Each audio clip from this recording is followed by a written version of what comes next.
부모 눈에 자식은 몇 살이 되든 자녀입니다. 자식 나이가 60이어도 부모는 어디 가서 밥은 잘 먹고 다니는지 걱정한다고들 하지요. 그래서일까요? 성인이 된 자녀가 부모와 갈등하는 경우는 흔한 일입니다. 갈등은 부모의 잔소리로 시작됩니다. 모든 부모들은 자식을 끔찍이 사랑하므로 그 사랑을 잔소리로 표현합니다.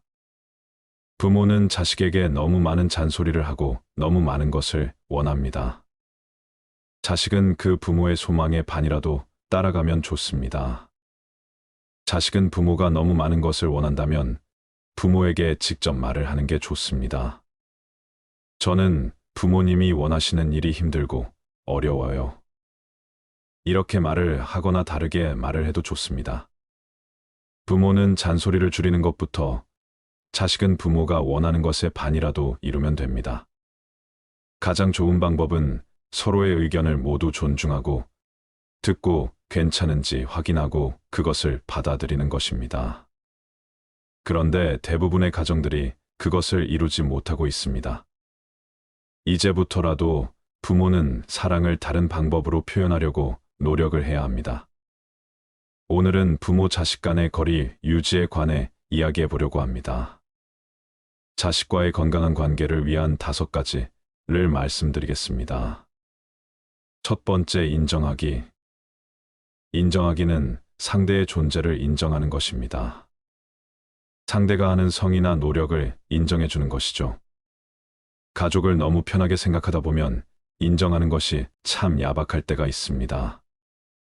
예를 들어 공부를 열심히 했지만 성적이 결과보다 낮게 나온 자녀에게 좀 더 열심히 했어야지 보다는 늦은 시간까지 속방에 불이 켜져 있던데 공부한 만큼 결과가 안 나와서 속상하지. 이렇게 말하는 게 쉽지 않다는 거 압니다. 하지만 이렇게 말하는 것도 노력해야 합니다. 가족을 함부로 대하지 않는 것은 너무나 중요합니다. 가족을 인정해주는 연습을 해야 합니다. 두 번째, 자녀와 이별하기. 어떤 사람이 이런 말을 했습니다. 만남의 이유가 헤어짐의 이유라고요. 가족은 뗄래야 뗄 수 없는 핏줄로 연결되어 있습니다. 자녀를 잘 독립시키는 것도 부모의 의무인 것 같습니다. 자녀와 잘 이별하는 것이 건강한 가족입니다. 세 번째, 선 지키기. 가족 간에 참 안 지켜지는 것이 선입니다. 우리 모두에게는 자신만의 경계가 있습니다. 몸에도 마음에도 내가 느끼는 편안한 지대가 있고 불편한 지대가 존재합니다. 그 선은 사람마다 다 다릅니다. 그렇다면 가족의 선을 어떻게 하면 알 수 있을까요? 물어보면 됩니다. 간단한데 쉽지 않죠. 가족이라고 내 마음대로 한다면 그건 어쩌면 폭력일 수도 있습니다. 선을 잘 지키려면 동의를 구하고 허락을 구하고 적극적으로 표현하는 연습이 필요합니다. 가족이기 때문에 더 선을 지켜주어야 할 것 같습니다. 왜냐하면 평생 보고 지내야 할 사이인데 예의를 지키는 사이가 기분 좋게 오래갑니다. 네 번째, 간섭 줄이기. 간섭을 줄여야 합니다. 간섭과 조언을 구분할 줄 알아야 합니다. 간섭은 내가 상대방에게 말을 많이 하는 것이고, 조언은 상대방이 말을 많이 할 수 있도록 하는 것입니다. 간섭을 하면 할수록 사이가 점점 더 멀어집니다. 간섭을 하기 전에 지금 나의 태도가 옳은가 잠시 호흡을 가다듬어 객관적인 상황으로 봐보세요. 부모는 조언을 한다고 하지만 자녀는 간섭이라 느낍니다. 다섯 번째, 감사 표현하기. 위의 내용보다 더 중요한 것은 바로 감사 표현하기입니다. 다른 사람에게는 고맙다, 사랑한다 표현할 줄 알면서 가족에게는 왜 그렇게 잘 안 될까요? 가장 표현을 많이 해 주어야 할 가족에게 고마워, 감사해, 사랑해 보세요. 감사하는 사람이 누리는 혜택은 참 많습니다. 감사 표현을 잘하는 사람이 잠도 잘 잔다는 연구 결과도 있다고 합니다. 우리가 자식 때문에 괴로운 것이 당연한 걸까요? 자식은 자식들로 자기 인생을 살 뿐이에요. 그런데 부모는 자식의 인생을 마치 내 인생인 양 의미를 부여합니다. 그런 생각으로 사랑을 쏟다 보니 자식이 내 마음 같지 않은 걸 보고는 괴로운 거예요. 자식은 커가면서 엄마 품을 떠나는 게 당연합니다.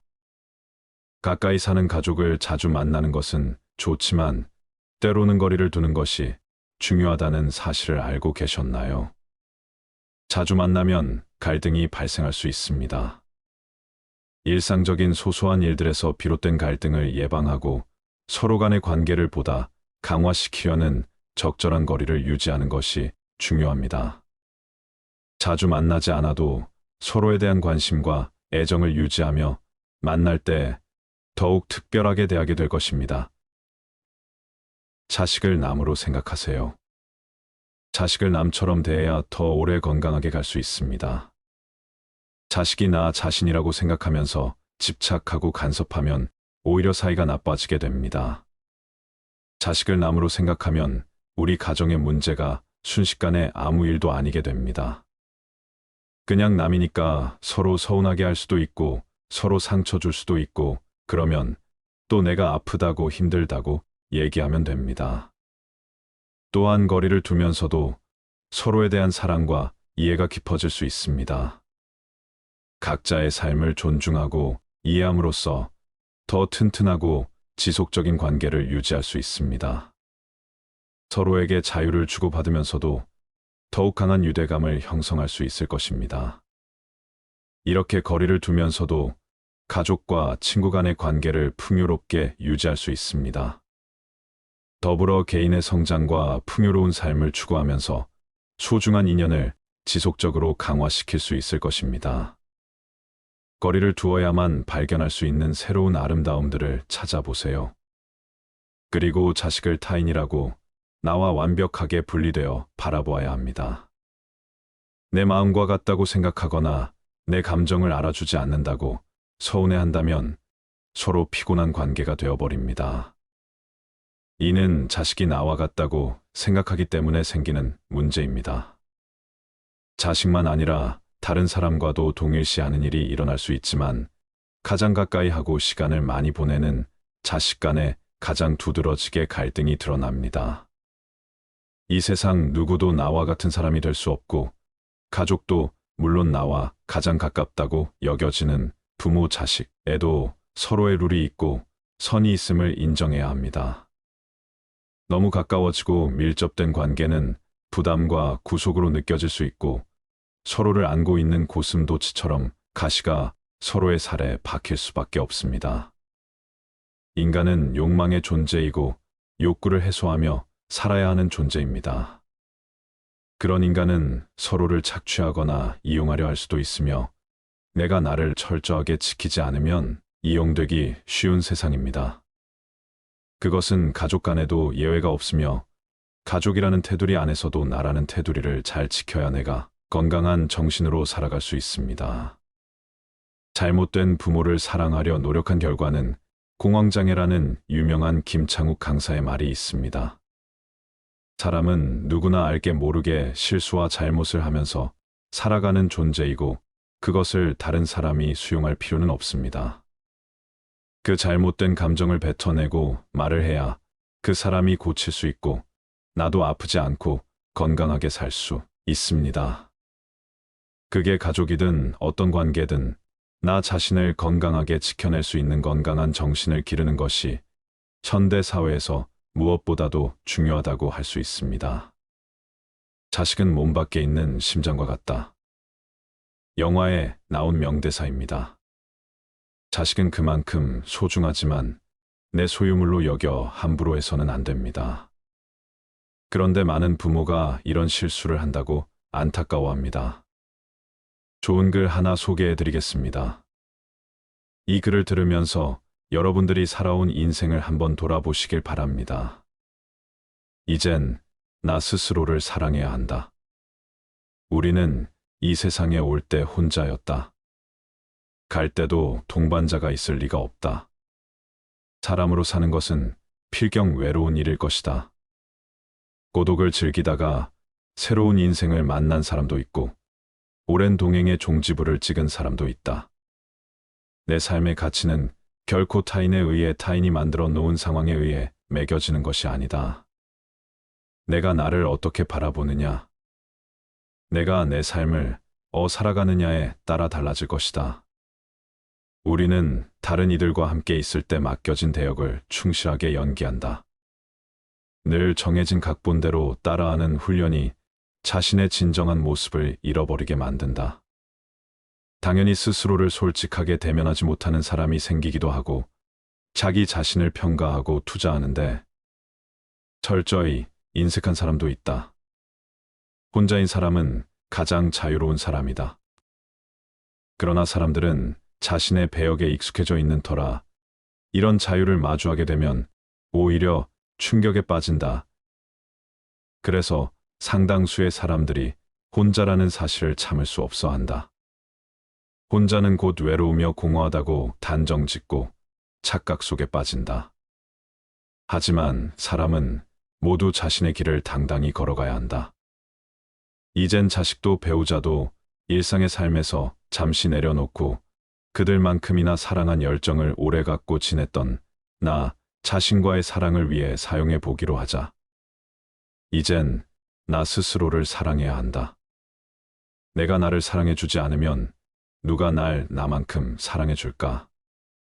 최근에 혼자만의 시간을 누려본 기억이 있는 혼자서 여행을 가본 적이 있는가? 스스로 고독한 여행자가 되어보자. 한밤중 덜컹거리며 달리는 기차에 앉아 창밖으로 스쳐 지나가는 불빛을 바라보자. 고독은 생각을 풍성하게 키우고 그 차원을 높여준다. 많은 생각이 부담스러운가? 생각이 많은 것은 좋은 일이 그것을 조용히 음미할 때 우리의 영혼은 성장한다. 열심히 가정을 지키면서 살아온 나 자신을 마음껏 칭찬하자. 열심히 일하면서 지나온 내 삶을 한껏 사랑하자. 내 이웃들을 중심으로 사랑하며 칭찬하자. 이젠 이만하면 쉴 자격 충분하니 더 이상 달려가지 못하더라도 달래고 추스릴 시간을 주자. 수고했다 애썼다. 육신이 너덜너덜해질 만큼 약해진 나 자신에게 위로와 칭찬과 용기를 보내주자. 욕심 부리고 때를 쓰고픈 나 자신에게 따스하게 보듬으며 이해해주자. 잠시 거울 속에 내 얼굴을 정면으로 쳐다보자. 노화를 느낀 언젠가부터 자세히 보기 싫어진 내 얼굴이지만 오늘은 거울 속에 내 얼굴을 정면으로 뚫어져라 바라보자. 10년 전, 20년 전, 30년 전 사진에 내 얼굴을 생각하며 구석구석 찬찬히 현재의 내 모습을 바라보자. 저렇게 늙어가는구나. 나는 우울하고 안쓰러운 마음이 들 것이다. 그 얼굴에는 굴곡의 세월과 기쁨, 서러움의 시간이 묻어 있고 사랑과 이별과 망각의 시간들이 묻어 있다. 내 얼굴이지만 수많은 세월 동안 진지한 대화 한 번 없이 남의 물건처럼 방치해둔 내 모습이다. 언제 이렇게 수많은 주름살이 얼굴을 도배했다. 언제 이렇게 떨어진 꽃잎의 색깔처럼 피부는 갈색 침전이 되었을까? 한때는 거울 속에 저 얼굴에도 신혼의 싱그러움이 있었다. 애들 초등학교 입학식 때 희망에 찬 젊은 부모의 기계가 있었을 것이다.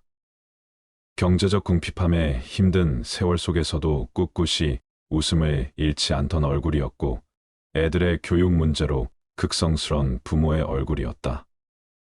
갑자기 먼 길 떠나는 부모님과의 영원한 이별을 해안의 눈물로 보내드린 얼굴이었고 지금은 당시 부모님의 얼굴이 되어 쓸쓸히 거울 속에 있다.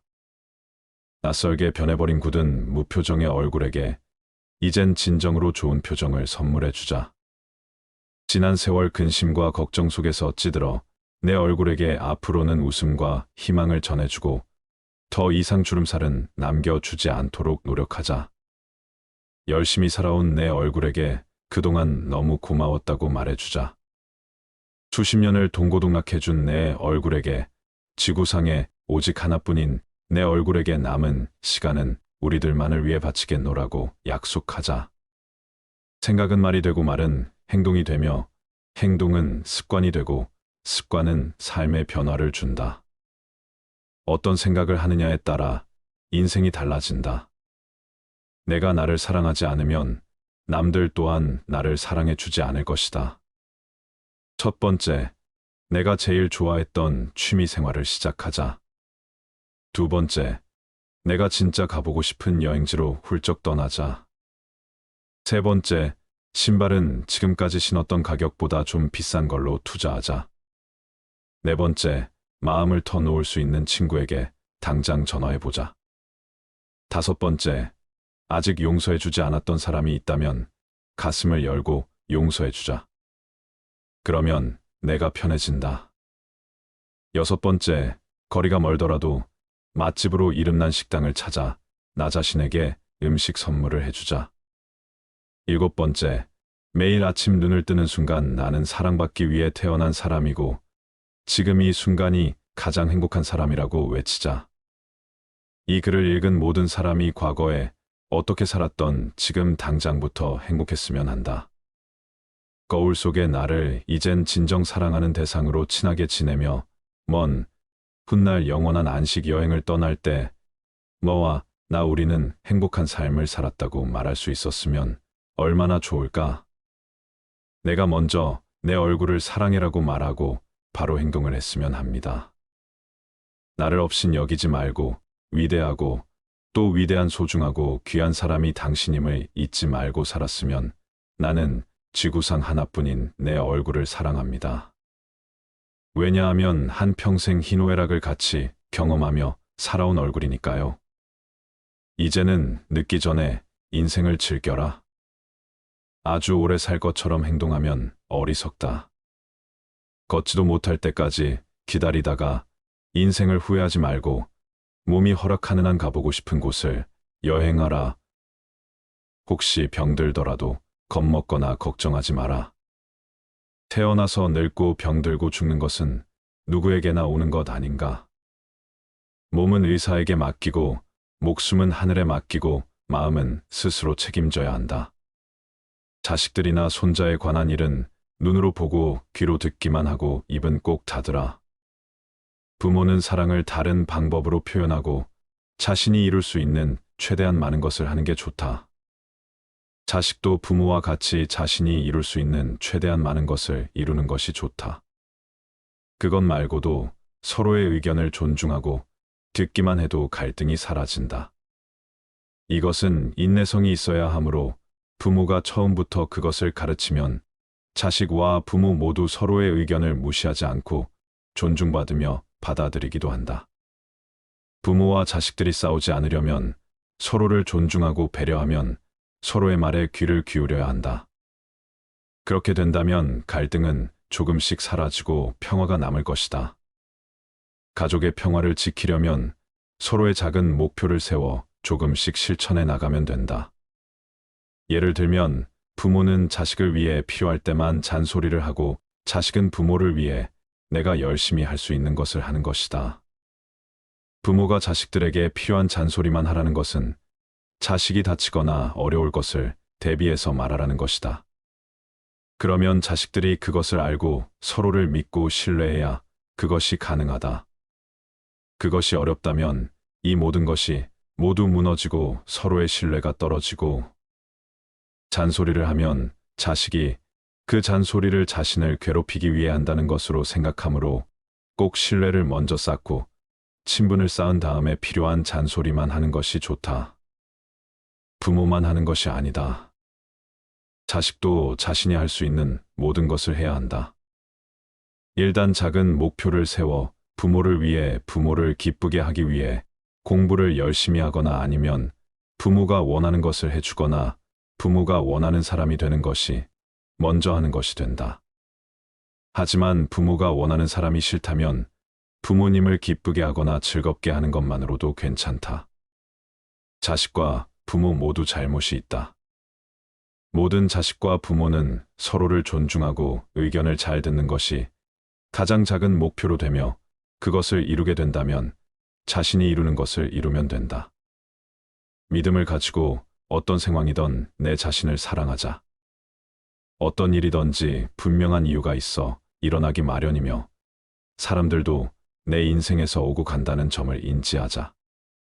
그러니 평생 고통받지 말고 항상 누군가 새로운 사람이 기다리고 있을 수도 있음을 기억하자.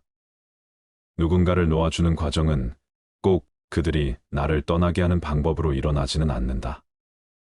그들과 함께하고 아껴주더라도 그들이 나를 지치게 하지 않고 상처 주지 않으며 내가 삶을 즐길 수 없도록 방해하지 않도록 하는 것도 일종의 과정이다.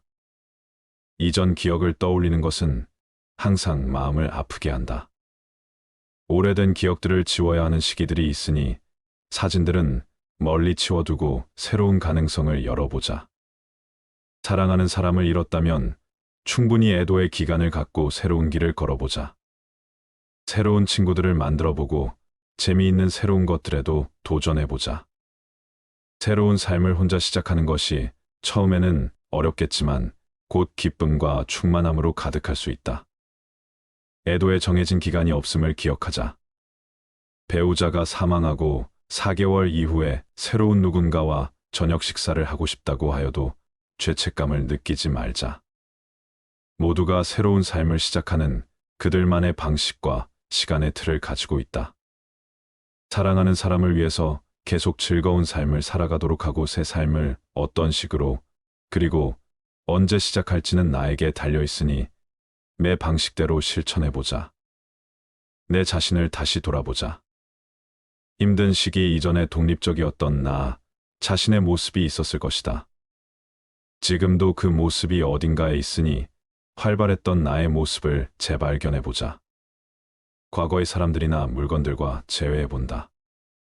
무엇이 나를 열정으로 가득 차게 했고 진실로 살아있음을 느끼게 해주었으며 시간이나 에너지가 있었다면 해보고자 하였던 것이 무엇이었는지 생각해보자. 지금이 이전에 하지 못하였던 것들을 실천하기에 가장 좋은 시기일 수도 있다. 우리 삶을 방해하는 두 가지 요소가 있다. 하나는 어느 것도 끝내지 않는 것이요. 다른 하나는 어느 것도 시작하지 않는 것이다. 남을 부러워하거나 질투하지 마라. 경계하지도 마라. 오로지 최상의 자신을 만들어가는 것에만 몰두하라. 다른 사람이 무엇을 하건 상관하지 말라. 오직 자신이 무엇을 하고 무엇을 하지 말아야 할지 자신의 일에 대해서만 집중하여 생각하라. 스스로의 마음을 다스려 온전히 한 곳으로 집중할 수 있다면 그 어떤 일이든 모두 해결할 수 있다. 남을 위해서가 아니라 너 자신의 행복을 위해 선을 베풀어라. 신의 지혜를 선물로 받아라. 내 눈과 마음을 새롭게 하여 선을 베푸는 그 자체에서 기쁨을 누리는 가장 행복한 사람이 되라.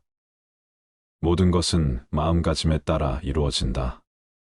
사악한 마음으로 말하거나 행동하면 괴로움은 그 사람을 따라다닌다. 반대로 깨끗한 마음으로 말하거나 행동하면 행복과 보람이 그 사람을 따라다닐 것이다.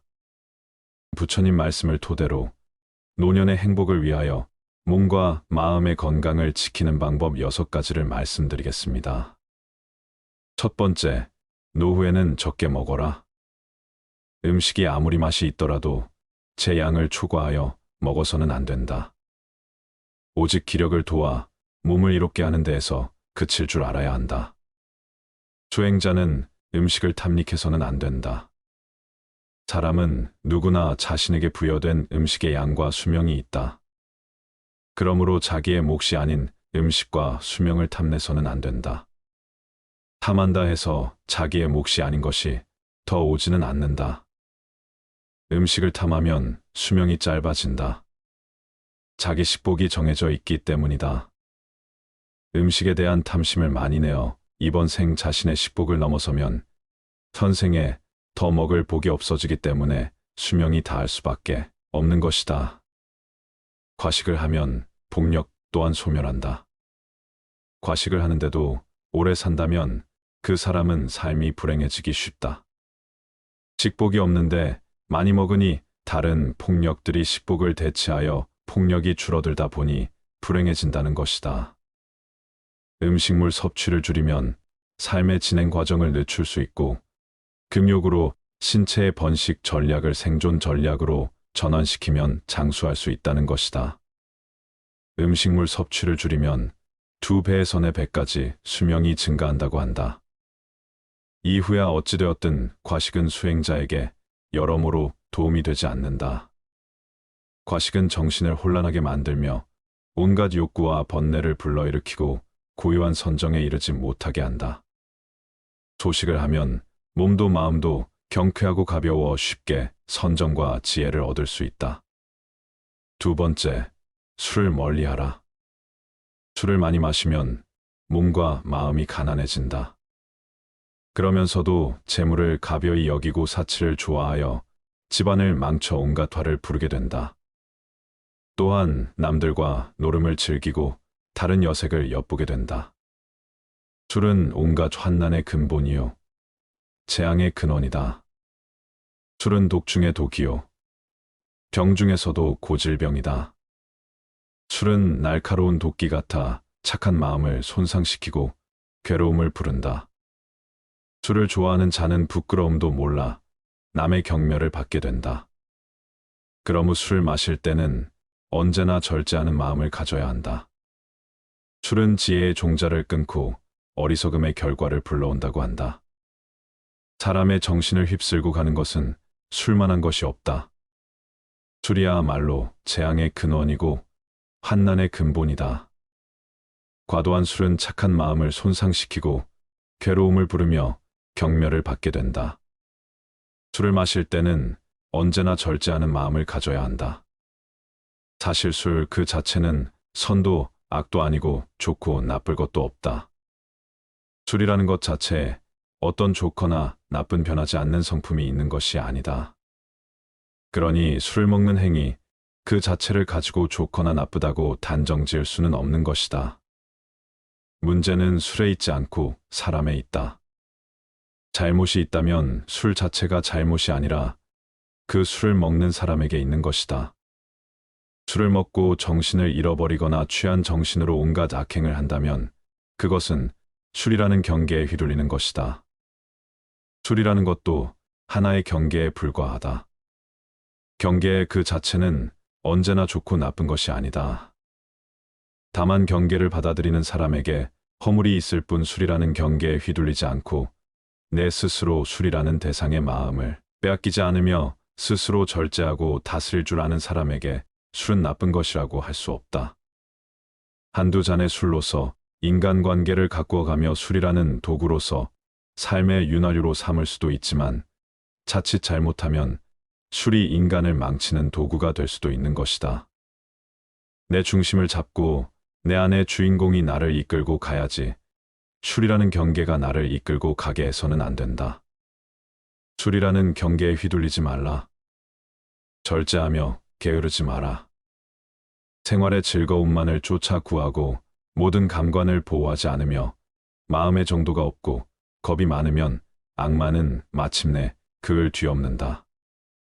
바람이 약한 풀을 쓸어 넘기는 것처럼 생활의 즐거움만을 구하지 않고 모든 감관을 잘 지키며 먹고 마의 절도가 있고 항상 정진하여 믿음이 있으면 악마는 그를 뒤지 못한다. 생활은 조금 불편해야 좋은 것이라고 한다. 너무 편하면 게을러지고 자신의 빛을 잃을 수 있기 때문이다.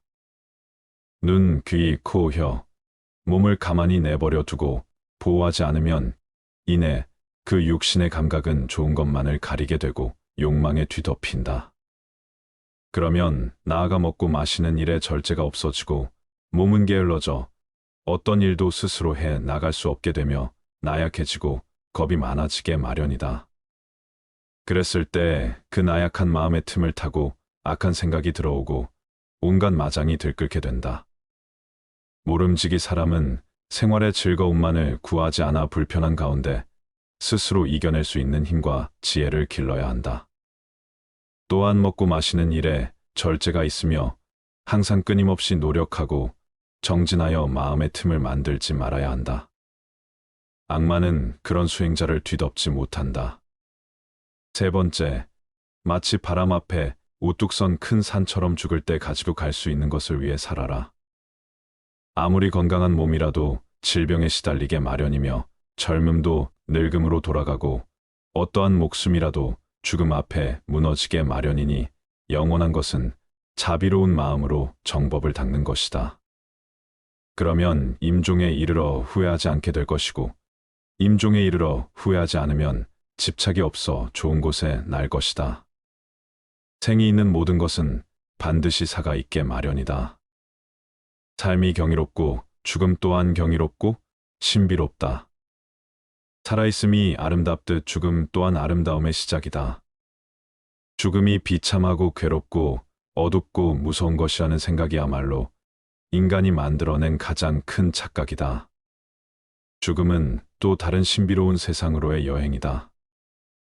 언제나 미지로의 여행은 신비롭듯 다음 생으로의 여행 또한 신비롭고 설렌다.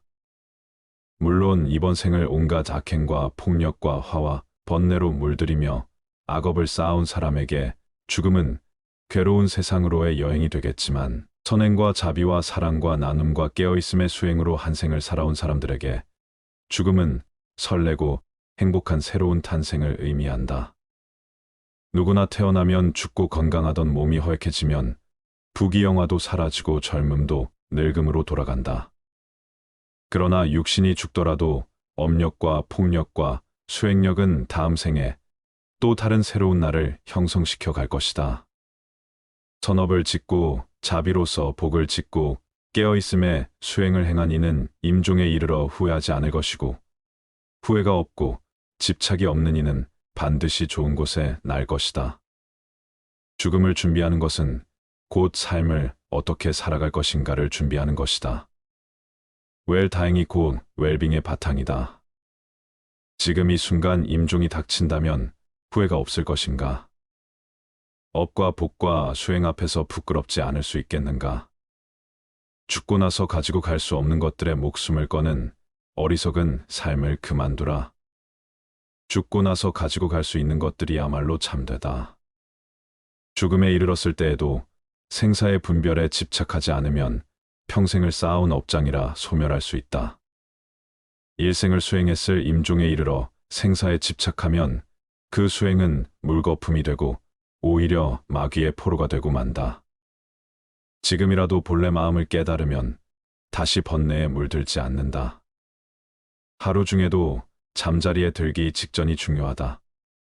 시끄러운 TV, 소음에 시달리다 잠에 들면 잠든 내내 소음이 꿈속까지 뒤따라와서 정신을 뒤흔들어 놓지만 잠들기 직전 고요함 속에서 잠에 들면 밤새 고요함이 지켜진다. 가만히 잠들기 직전 무슨 생각을 하다 잠이 들었는지, 그리고 그 생각들과 꿈에는 어떤 연관이 있었는지를 떠올려 보라. 잠들기 직전의 생각이 온통 꿈속까지 휘젓고 다니며 단점을 방해하고 있음을 알아차리는 데는 그리 많은 노력이 필요하지 않다. 하루 중에 이처럼 잠드는 순간이 중요하듯 일평생 가운데는 죽는 순간이 중요하다. 아무리 일평생 수행을 잘했다 하더라도 죽는 순간 생에 집착하여 미련을 못 버린다면 그간의 모든 수행은 물거품이 되고 오히려 마귀의 포로가 되어 헤매고 말지만 죽음에 이르러 생에 집착하지 않고 냉철한 깨어있음으로 죽음의 순간을 지켜본다면 일평생의 수행을 뛰어넘는 결과를 얻을 수도 있다. 죽는 순간 생사에 집착해 자유롭기 위해 사는 순간에도 끊임없이 생사의 집착을 놓아버리는 공부를 하는 것이다. 하루하루의 삶이 깨어있으며 집착을 버리고 욕망을 거스르며 온갖 번뇌를 놓아가는 쪽으로 비움과 수행의 삶을 사는 사람에게 죽음은 삶의 연장이다. 삶의 순간순간을 어떤 방식으로 살았느냐에 따라 죽는 순간을 어떻게 대처하느냐가 결정되어지기 때문이다. 올바른 웰빙이란 웰다잉과 다르지 않다. 웰다잉을 위해 죽는 순간에 공부를 위해 사는 순간 생사에 집착 없이 올바로 죽는 연습을 하는 것이다. 생사를 비롯한 양극단의 모든 분별을 죽이는 것이야말로 참말로 잘 죽는 웰다잉이다. 네 번째, 더 이상 애쓰면서 살지 마라. 부모에게 받은 이 몸은 마치 시방의 허공을 입으로 불면 미진의 티끌이 있는 듯 없는 듯함 같으며 맑은 큰 바다에 거품이 흘러가면서 생겼다가 사라졌다함과 같다. 겉모습과 몸매와 외모가 중요한 세상, 이런 세상이야말로 이 세상이 얼마나 정신적인 타락의 길을 걷고 있는지를 증명해 주고 있다. 바깥에 보이는 것에 휘둘린다면 내면에 중요한 것은 뒷줄 신세를 면치 못한다. 몸의 실체는 어떠한가? 그것은 꿈과 같고 환술 같고 거품과 같고 그림자와 같고 티끌과 같다. 이런 몸을 무얼 그리 사랑하고 애착하는가? 그래서 옛 스승들은 이 몸을 똥주머니라는 똥만 잔뜩 넣어 가지고 다니는 똥주머니라고 했다. 똥주머니를 위해 무얼 그리 치장하고 내세우며 어여삐 여기는가? 몸 안에 온갖 내장이 기관들 똥오줌을 다 끄집어내 보면 얼마나 더럽고 흉측한 것인가? 그걸 다만 이 하얀 살결에 포장한 것에 지나지 않을 뿐이다. 살결에 포장한 것을 조금 잘했다고 예쁘다 하고 못했다고 못났다고 차별할 일이 무엇인가? 모두가 한낮 뜬 구름과 같고 바다에 뜬 거품과 같으며 꿈과 같고 그림자와 같은 것일 뿐이다. 다만 마음이 중요한 것이다. 몸을 중요시 여기는 그 마음이 우리 몸을 더욱 더럽히고 욕되게 만든다. 몸에 얽매이고 집착할수록 정신은 공허하게 총기를 잃고 만다. 그러니 몸 형상 모습 생김새를 탓하지 말고 또 얽매이지도 말자. 몸을 이제 그만 놔둬라. 5번째, 부모님을 잘 섬기고 부모님께 효도하라. 부모님 공경이 곧 부처님 공경이다. 부모님은 나를 낳아서 나로 하여금 도를 배우게 하심으로 모든 남자는 나의 아버지이며 모든 여인은 나의 어머니로 알아라. 이제 깨달음을 얻는 것은 다 부모님의 은혜이니 사람이 도를 배우고자 하면 먼저 효도로 정진하지 않으면 안 된다. 부모님의 은혜는 부처님의 은혜와 동등하고 부모님을 섬기는 데서 오는 과보는 불보살님을 섬기는 데서 오는 과보와 동등하다. 부모님께 효도를 베푼다면 이 세상의 모든 선행에 으뜸이 된다. 부모님이야말로 지금의 나를 개 한 뿌리이며 근원적인 인연이기에 부모님이나 부부 자식처럼 나와 가까운 인연은 곧 내 안에 업이 투영된 관계라고 볼 수 있다. 그들 속에서 나를 볼 수 있어야 한다. 그들과 나와의 관계는 곧 내 안의 업을 녹이는 공부이고 나 자신을 성장시켜가는 마음, 공부의 생생한 현장이다. 업장 소멸에 열린 장이 바로 가족이며 부모다. 그렇기에 부모에 대한 효도야말로 우주적인 순리를 따르는 수행이 자비의 시작이다. 부모님과의 관계가 바르지 못하다면 그 첫 단추가 사회생활의 모든 단추를 흐트러지게 만든다. 가족과의 관계, 그 기초 위에서 모든 타인들과의 인연이 성숙되어 가는 것이다. 특히 효도는 모든 자비와 지혜의 첫 단추와 같다. 그래서 부모님을 공경하는 것은 곧 부처님을 공경하는 것과 같다고 하는 것이다. 부모님처럼 가장 가까운 인연을 소중하게 간직할 수 있어야 한다. 가장 가까운 인연이야말로 내 업의 나눔이니 부모님과의 관계가 껄끄럽고 아름답지 못하다면 그것은 부모님과의 닦아야 할 업이 많은 연유이다. 부모님을 잘 섬기고 부모님께 효도하라. 그것이 업장 소멸에 매우 빠른 길이고 모든 공덕이 그로 인해 시작된다. 어리석은 범부들은 나를 나라고 보아 나에 집착한다. 그러나 필경에는 나도 없고 내 것도 없나니 나를 비우고 내 것이라는 생각도 비워야 한다. 법이란 생각을 일으키면 마와 법이 생기고 법이란 생각이 사라지면 나와 법도 사라진다. 내 자식이다, 내 재산이다 하면서 어리석은 사람은 괴로워한다. 사실 내 몸도 나의 것이 아닌데 어찌 자식이나 재산이 나의 것일 수 있겠는가? 내 자식이다, 내 재산이다, 내 생각이다, 내 것이다 하는 것은 다 어리석은 생각이다. 나도 내가 아닌데 내 몸도 이번 한 생 잠시 쓰고 나면 이 우주에 돌려주어야 하는데 하물며 내 소유를 어찌 내 것이라고 할 수 있겠는가? 잠시 빌렸을 뿐이다. 내 몸도 우주법계에서 잠시 빌어다 쓰는 것이고 내 소유도 잠시 법계에서 빌어다 쓸 뿐이다. 그러니 집착할 것이 없다. 내 몸도 이 우주에서 품어낸 온갖 음식을 잠시 빌려 유지하고 있을 뿐이고 내 생각도 이 세상의 수많은 생각들을 인연 따라 잠시 채용하여 내 식대로 조합해 쓰고 있을 뿐이며 내 자식도 우주적인 법계의 인연과 업의 법칙에 따라 잠깐 부모의 몸을 빌어 나왔을 뿐이다. 세상 모든 것들이 이처럼 다른 모든 존재들 의지하여 다만 잠시 그 모습을 취하고 있을 뿐이다. 세상 모든 존재는 우주의 것이며 다른 모든 존재들의 것이다. 6번째, 유산을 남겨주기 위해 자신의 귀중한 생애를 다 쓰지 마라.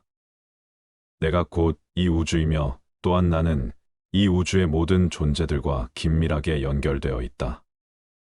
그러니 어찌 내가 누구를 가지고 내가 무엇을 집착하고 누가 무엇을 소유할 수 있겠는가? 온 우주는 전체에 의해 존재하며 전체에 의해 소유되고 있는 것이다.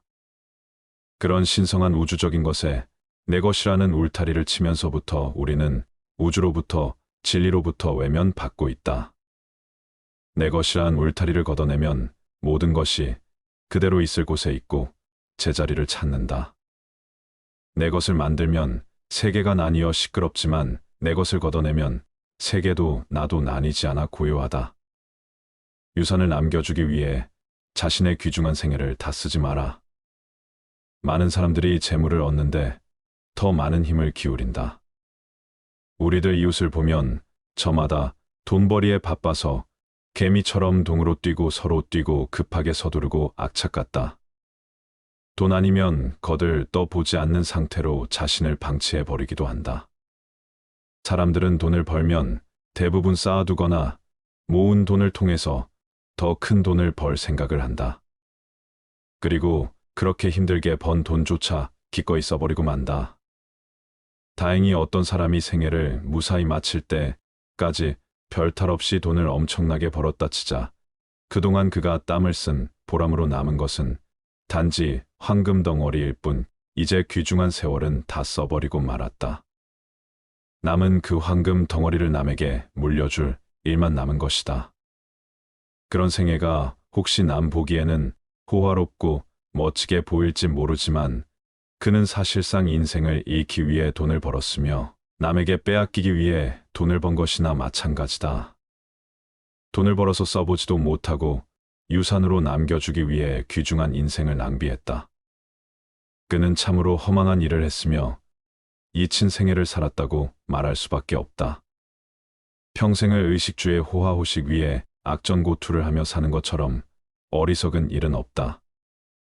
더구나 대체로 대한 유산을 물려받은 사람들은 순식간에 재산을 탕진하는 일들을 주위에서 흔히 보아왔다.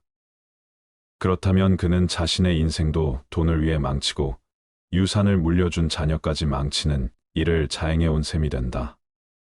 명예는 보배롭고 명성은 탐나는 것이지만 그것은 소수의 비범한 자에게만 허용되는 왕관이다.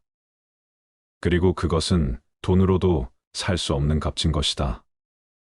그러나 사람들은 명예의 월계관보다 재물을 더 선택하고 있다. 과연 돈이 많으면 남들이 떠받들 것이다라는 말이 사실이며 그것이 과연 행복을 가져다 줄 것인지는 의문이다. 모두가 그토록 바라던 순간은 바로 지금이다. 비록 100년을 살지라도 마음이 어리석다면 고요한 마음으로 하루를 사는 것만 못하다.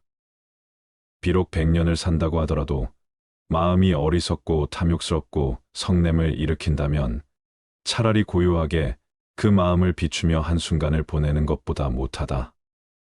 살면서 탐내고 어리석음을 지으면 그것이 다 번뇌가 되고 업이 되어 윤회의 수레바퀴만 더욱 길어지게 만들 뿐이지만 고요하게 그 마음 비추며 한순간을 보낸다면 억겁의 윤회를 쉬게 할 것이기 때문이다. 한순간을 살더라도 고요한 마음으로 마음을 비추며 영상 속에서 산다면 어리석은 마음으로 100년, 1000년을 사는 것에 비할 수 없는 공덕이 생긴다. 어리석은 세월은 날이 갈수록 업장만 늘리게 되지만 고요한 한순간의 명상은 업을 소멸하고 지혜를 움트게 한다. 시간이란 환상일 뿐이다. 아무리 오랜 시간일지라도 단 한순간의 평화와 맞바꿀 수 없다. 지금은 바쁘고 정신이 없으니 나중에 기도하겠다는 사람, 지금은 삶이 버거우니 노후가 되어 조용할 때 수행하겠다는 사람, 지금은 돈이 많지 않으니 훗날 돈을 많이 벌게 되면 그때 가서 보시하겠다는 사람, 그들은 100년, 1000년보다도 더 소중한 지금 이 순간이라는 인생의 클라이막스를 놓치고 있는 것이다. 지금 행하지 않으면 더 이상 시간은 없다. 지금까지 우리는 100년, 1000년을 뒤로 미루며 지금까지 오지 않았는가? 그렇게 찾아오던 최상의 때는 바로 지금이며 최고의 장소는 바로 여기이다. 수행에서는 한순간도 버릴 것이 없다. 한순간이라도 마음을 고요히 하고 비추어 보라. 찬란한 지금 이 순간을. 부처님 말씀을 토대로 노년의 행복을 위하여 몸과 마음의 건강을 지키는 방법을 말씀드렸습니다. 우리는 살며 나이를 먹어갑니다. 어릴 때부터 어른이 되기 위해 배워야 할 것들을 배우고 경험을 통해 성숙해가며 세상을 더 잘 이해하게 됩니다. 그러나 나이를 먹으며 우리는 얻어야 할 것뿐만 아니라 버려야 할 것도 생각해야 합니다. 나이를 먹어가며 얻어야 할 것뿐만 아니라 버려야 할 것에도 집중하는 것은 더 풍요로운, 행복하고 만족스러운 삶을 살기 위한 핵심입니다. 과거의 짐을 버리고 긍정적인 관점을 채택하며 관계를 중요시하고 배우며 발전하며 감사하며 충실하면 나이가 들어도 우리는 풍요로운 삶을 즐길 수 있을 것입니다. 이것이 나이를 먹어가며 얻어야 할 것과 버려야 할 것에 집중해야 하는 이유입니다. 오늘은 인생 후반기 삶이 심플해지기 위해서는 어떤 습관을 버려야 할지 알려드리겠습니다. 인생 후반기 사물에 대한 집착을 버리고 주변을 정리하면 말끔한 기분의 일상생활이 더 자유로운 기분으로 하루하루를 행복하게 살아갈 수 있을 것입니다. 우리의 행복은 물질로 채워지는 것이 아니라 정신적 평안과 안정에 있기 때문입니다. 은퇴를 하고 인생 후반기에는 이런 불필요한 것들 버리기를 실천해서 좀 더 삶을 가볍고 여유로운 마음으로 살아갈 필요가 있습니다. 불필요한 것을 버리는 생활이란 단지 물건을 버리는 것만이 아니고 살아가면서 자신의 몸에 배어버린 안 좋은 습관들을 하나씩 버려 없애는 의미도 포함됩니다. 먼저 과거의 무거운 짐을 버려야 합니다. 나이가 들면서 우리는 과거의 경험과 기억을 더 많이 갖게 됩니다. 이것은 양면성을 지닌 것입니다. 어떤 경험은 우리에게 지혜와 성숙함을 가르쳐 줍니다. 그러나 불행히도 어떤 사람들은 과거의 실수나 상처를 너무 오래 기억하고 끌어올려 자신을 괴롭히는 경향이 있습니다. 나이가 들면서 우리는 이러한 무거운 짐을 버리고 더 나은 미래를 위해 나아가야 합니다. 두 번째로 불필요한 스트레스와 걱정을 버려야 합니다. 나이가 들면서 스트레스와 걱정은 더욱 해로울 수 있습니다. 미래에 대한 불안, 건강 문제, 경제적 문제 등 다양한 이유로 우리는 스트레스를 받게 됩니다. 그러나 스트레스와 걱정은 우리의 건강을 해칠 수 있으며 행복을 방해할 수 있습니다. 나이가 들면서는 불필요한 스트레스와 걱정을 버리고 현재의 순간을 즐기기 위해 노력해야 합니다. 세 번째는 바로 선입견입니다. 어릴 때는 몰라서 이럴 거야 하고 착각하고 오해하는 경우가 많고 나이가 들면서는 이랬으니 이렇겠지 하고 편견을 갖게 되는 경우가 많습니다. 어릴 때는 내가 잘 모르고 어리석다는 것을 감추고 싶어서 그랬던 것 같고 나이가 들어서는 미지의 것에 대한 호기심을 잃어버려서 그랬던 것 같습니다. 시간이 지나 여러 가지 일들을 경험하고 그런 경험으로 인해 지혜가 생기는 것은 좋은 일이지만 반대로 선입견이라는 것이 생겨버리기도 합니다. 그래서 아직 해보지 않은 일에 대해, 아직 읽어보지 않은 책에 대해, 보지 않은 영화에 대해, 아직 제대로 만나보지 않은 사람에 대해 제대로 알아보려 하지 않고 눈 돌리지 않았는지, 귀를 닫고 이야기를 듣지 않았던 것은 아니었는지, 마음을 열고 생각을 기울여 주었는지 본인에게 물어봐야 합니다. 모르면서 아는 척하는 것이 꼴볼견인 것만큼 선입견으로 일이 이럴 거야 하고 판단해 버리는 것도 꼴볼견입니다. 물론 해보고 읽어보고 만나보고 들어보고 그 다음에 판단을 내리는 것은 괜찮습니다. 인생을 살면서 쓸데없다고까지는 할 수 없어도 그다지 꼭 필요하지 않은 것들에 너무 많은 시간과 물질 에너지를 낭비하고 살고 있다는 생각이 들 때가 있습니다.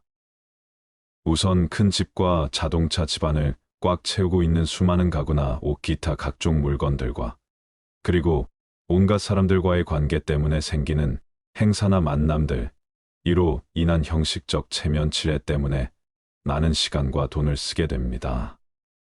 나이가 들면서 우리는 지금까지의 삶에 감사하고 충실해야 합니다.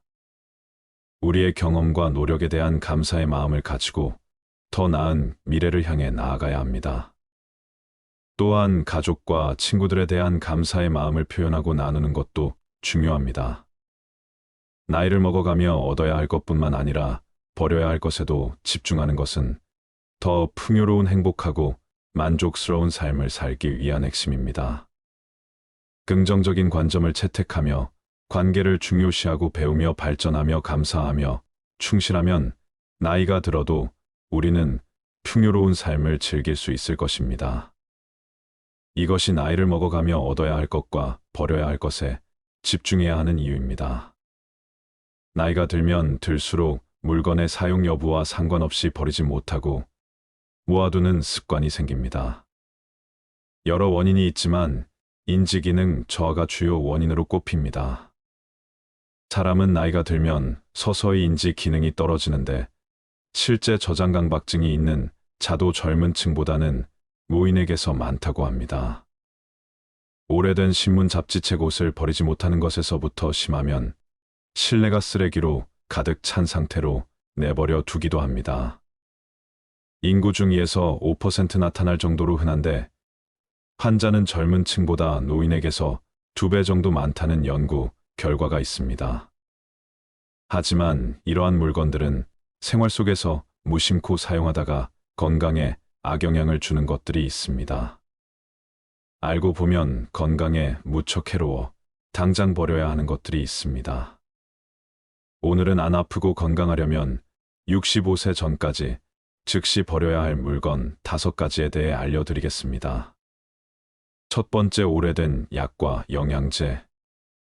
집에 영양제가 쌓여 있는 분들 많으실 겁니다. 그런데 모든 영양제를 매일같이 잘 챙겨 드시나요? 어떤 영양제는 매일같이 꼼꼼히 챙겨 드시기도 하겠지만 어떤 영양제는 체질에 잘 맞지 않아 먹지 않고 한자리에 몇 년간 방치되기도 합니다. 아까워서 버리지 않고 가끔씩 드시는 분들도 있고요. 하지만 유통기한이 지나 변질된 영양제는 효능이 떨어질 뿐만 아니라 간에도 무리를 주기 때문에 반드시 버려야 합니다. 약도 영양제와 마찬가지입니다. 건강해지기 위해 먹는 것이므로 유통기한이 넘은 영양제와 약은 과감히 쓰레기통에 버려 건강을 지키시길 바랍니다. 두 번째, 플라스틱과 나무도마. 집에서 오래된 플라스틱 용기를 아무렇지 않게 사용하는 경우가 많습니다. 플라스틱 제품을 잘못 사용할 경우 건강에 치명적일 수 있습니다. 사용 중인 플라스틱 용기 중 PC 제품과 긁힌 상처가 많은 용기들을 모두 버리시기 바랍니다. 이러한 용기들은 가열할 때 유독 가스를 방출하는 물질인 비스페놀 A로 제조되었을 가능성이 매우 높습니다. 또 음식을 가열할 때 플라스틱 용기보다는 유리 용기를 사용하여 가열하는 것이 가장 좋습니다.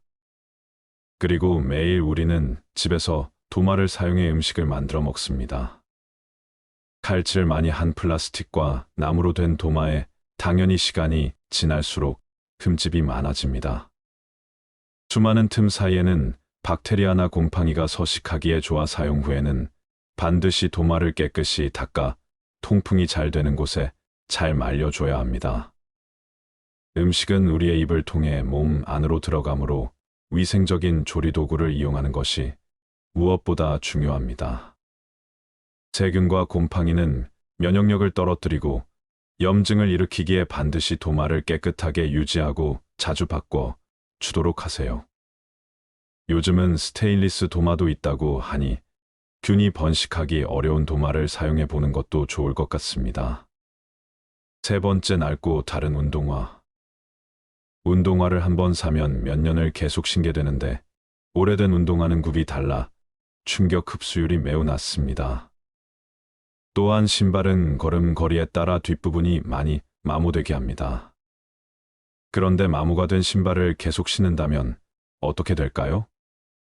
특히 운동할 때 신는 운동화의 뒷부분은 체중이 실리면서 몸에 충격이 흡수되는 곳이므로 마모가 되면 새로운 신발을 신어줘야 합니다. 운도의 밑창이 다르면 뛰고 걸을 때마다 완충되는 곳이 없어 발바닥과 무릎과 허리가 그 충격을 그대로 흡수해 관절과 척추에 손상을 주게 되어 무릎, 통증과 허리, 디스크 등의 발병률을 높이게 됩니다. 아무리 마음에 드는 운동화라도 밑창에 마모된 곳이 있으면 꼭 교체하여 무릎과 허리가 다치지 않도록 예방하시기 바랍니다. 네 번째, 오래 써서 다른 칫솔. 매일 최소 하루 3번 치아를 닦아주는 칫솔은 세균이 번식하기 참 쉬운 물건입니다. 더군다나 입안 닦기 때문에 각질층이 없는 점막에 바로 세균이 침투하기 쉬워 각별히 깨끗하게 관리해야 합니다. 입안에 상처가 있다면 바로 혈관을 통해 세균이 우리 온몸을 헤집고 돌아다니게 되므로 반드시 칫솔 관리 위생을 지켜주셔야 합니다. 칫솔에 세균이 번식하는 것을 막으려면 일주일에 한 번 물을 묻혀 전자레인지 1분간 돌려주면 된다고 합니다. 생각보다 간단하죠. 평소에는 통풍이 잘 되는 곳에 놔둬 물이 빨리 마르게 해주시고 칫솔모가 벌어진 칫솔을 이용해 치아를 닦아주면 치의 제거가 되지 않으므로 최소 2~3개월마다 교체해 주어야 합니다. 다섯 번째, 오래된 화장품. 유통기한이 지났어도 아깝다며 화장품을 계속 바른 적이 있으신가요? 기초 화장품은 얼굴 전체에 매일 발라야 해서 그럴 일이 드물겠지만 색조 화장품은 기초 화장품에 비해 적은 부위에 바르고 기초 화장품만큼 빨리 닳지도 않아 몇 년 동안 사용하는 분들이 많은 것 같습니다. 하지만 색조 화장품도 기초 화장품과 마찬가지로 피부에 바로 닿는 물질이므로 반드시 유통기한을 지켜서 사용해야 합니다. 화장품은 사용하지 않는 동안 이 생물의 번식과 함께 오염될 수 있습니다. 특히 오래된 화장품은 세균, 곰팡이, 곤충 등의 미생물이 번식할 수 있는 환경입니다. 또한 일부 화장품에는 환경 호르몬이 포함되어 있을 수 있으며 장기적으로 건강에 해를 끼칠 수 있습니다.